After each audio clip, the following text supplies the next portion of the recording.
Hello chaps, welcome once again to John Robson Guitar Tuition. As always, I do hope you're well. I put up a video yesterday about this guitar, the Yamaha Pacifica Cash Converters Special, where I was talking about the tuning pegs that I put on, a new set of Vanson locking tuners basically. Now the reason I got those tuners wasn't really for their locking capabilities.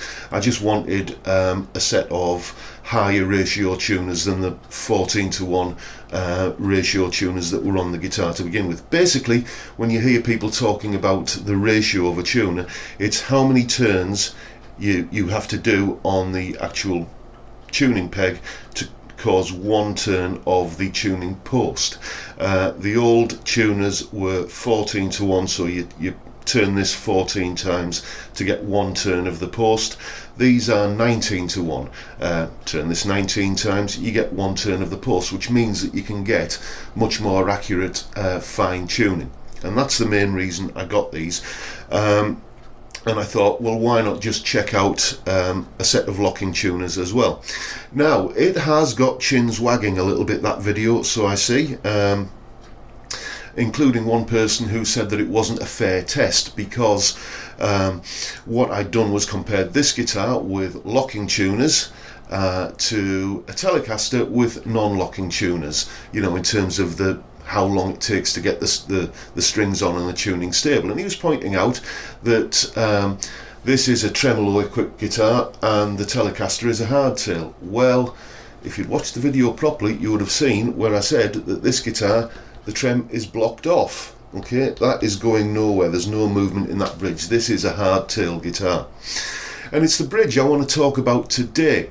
When I got the guitar, it had the original kind of cheap and nasty skinny zinc tremolo block on there, as you can see on screen here. And although, as you can see, I blocked the trem off, and I was thinking, well, that'll kind of just negate any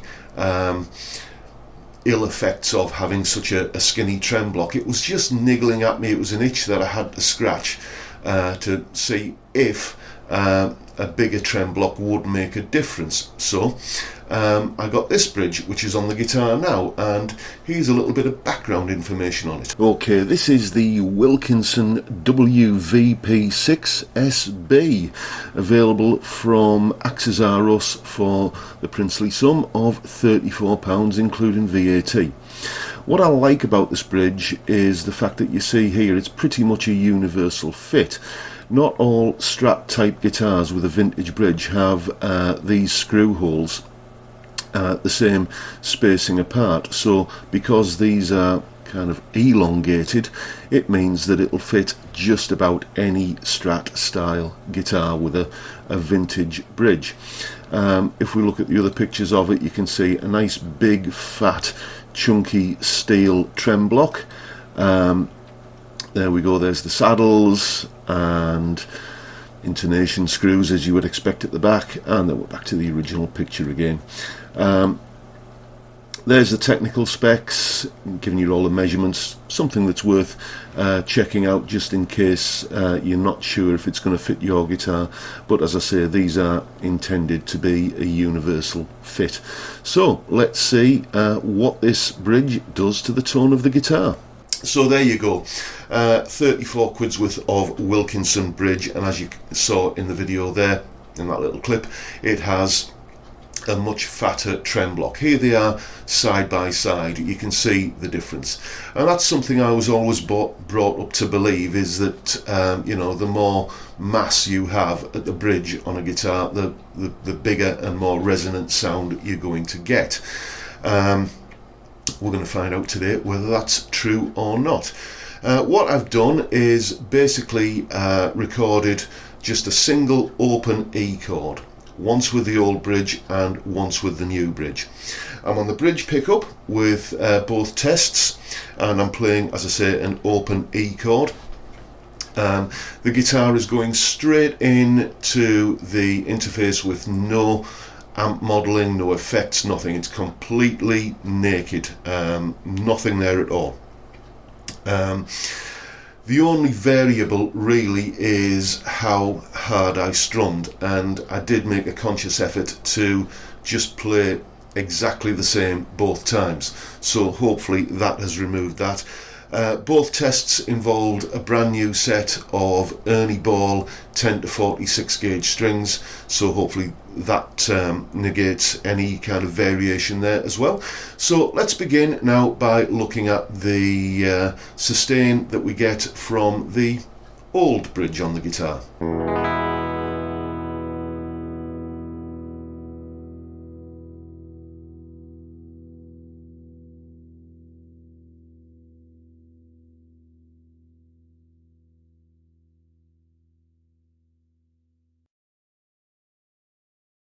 And now let's have a look at what effect putting the new bridge with a fatter trem block and more springs has had on the tone of the guitar.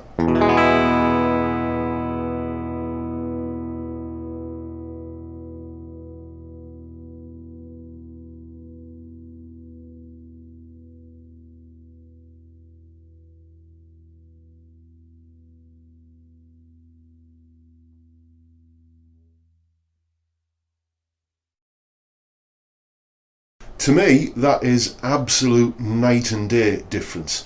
I mean, there may have been a little bit of variation in the way that I was strumming, but you know, what is it, 19.5 seconds versus 15.5 seconds in round figures, that's about a 20-25% difference. I certainly wasn't 25% louder when I strummed, or 25% harder when I strummed on the new bridge. It is a massive difference, and you can also hear that as well as sustaining for longer, the guitar is much louder with the new bridge.